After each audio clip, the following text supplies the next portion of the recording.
Previously on SailingTerrapin, we get our fill of boat projects and we practice flying the drone around Falmouth Harbor.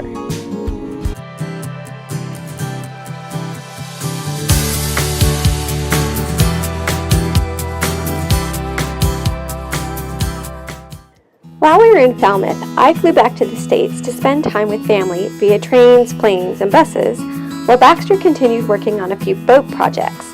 One of the projects was making water with our Rain Man portable water maker. This generator takes water from the ocean and pumps it through a filter to remove the salt. This is called reverse osmosis, and then once the water is purified, it is clean, drinkable water, and we run it back into our water tanks through a hose that's connected to our deck. This eliminates any need for us to go get water from a faucet on shore. After I arrived back from the US, we started looking for a weather window to sail out of Falmouth. We watched the weather models you can see here. The left is the GFF's model and the right is the European model. The Scilly Islands are on the southwest tip of England, about 40 miles offshore. Both models showed the wind to the Scillies would be on our nose for the next week. So we spent some time at the National Maritime Museum in Cornwall, and we paid more visits to 5 Degrees West and the Chain Locker.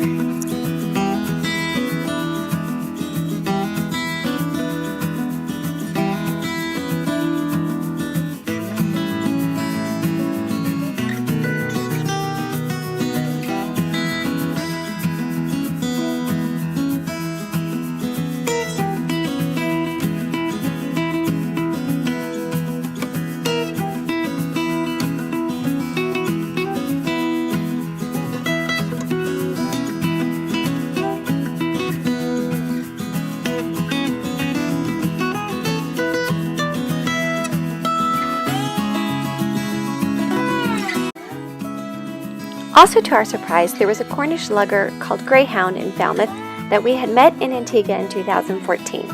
They happened to be in Falmouth loading cargo as they're part of the Sail Cargo Alliance that still uses the old method of sailing cargo between England and France instead of shipping cargo with a diesel-burning cargo ship or by airplane. Greyhound, in fact, is Britain's first registered vessel to provide a regular cross-channel cargo delivery service under sail. You can join Greyhound as crew and experience a hands-on traditional sailing experience with a difference. GreyhoundLuggerSailing.com. Finally, our weather window had arrived, and we readied Terrapin to go offshore to the Scillies. It always starts with putting the dinghy on deck.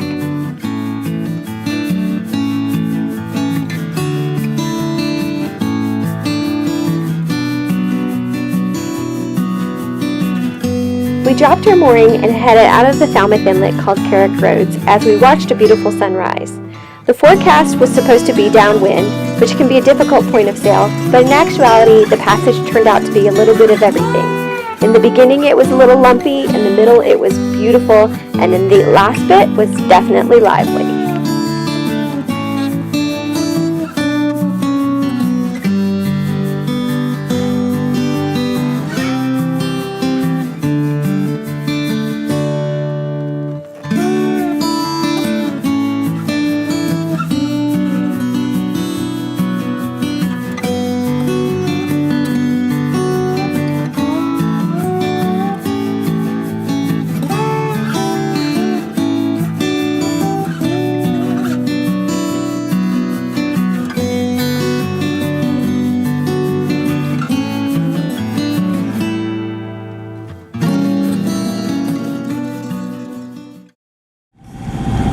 So we left Falmouth this morning, 6 a.m. It is now 8:07, and it's a bit rolly, and got a little bit of waves and current and line of fish traps. Line of fish traps. Try to time the tide, right? We did, but just a lot of confluence out here in the English Channel. And there's Land's End. We're just rolling along. Woo! So we were on a port tack before, and it was super rolly, and we were sailing at 150, So we just jibed and went to a starboard tack, which helps us get our course. So the Scillys are over here, and that helps us make this line here.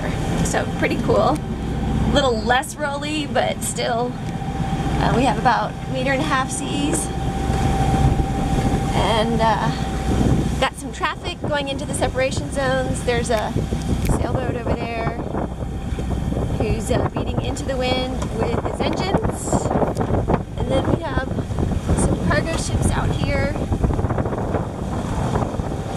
There's a few of them lining up for the separation zone. We passed quite a few cargo ships during this passage. This is one of the most heavily traveled areas in the world, and Baxter spent a lot of time checking things out in our rudder post. But one nice feature that we discovered on this passage was that our new Raymarine autopilot uses less electricity than our old one. You can see here by the dotted line that runs across this bar that we're still putting in between 0.1 amp and 1.0 amps of electricity into our batteries through our wind generator and our solar panel, even though we're using the autopilot. That was a pretty nice bonus. So, got a little John Lennon going.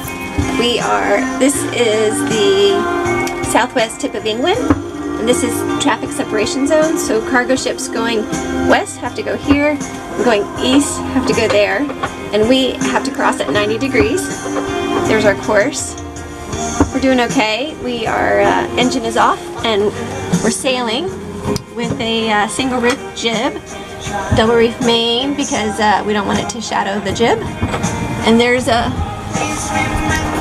quite a few cargo ships. There's a couple there. That's Land's End. And then there's another one over here. He's about half a mile away. And that's our day. We got about 4 more hours to go.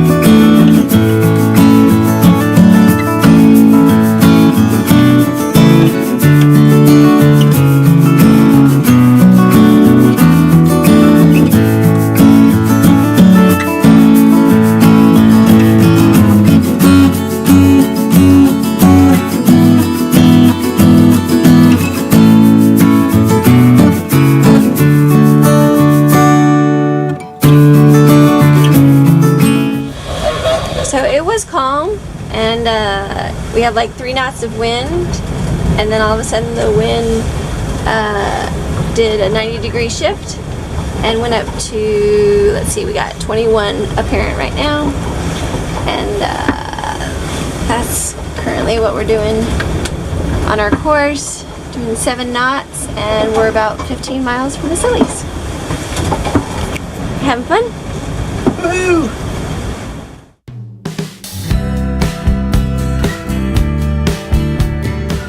The wind continued to increase, gusting to about 27 knots, and the waves continued to get bigger as we sailed to Beam Reach. We decided to furl in the jib and use the staysail instead, which would make the ride more comfortable and would be easier to reef if necessary.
Our arrival at the entrance to the Scillys coincided with low tide, which means we had current against us. We slowly motored over to Hewtown, picked up a mooring, and headed to shore to enjoy a tasty pint.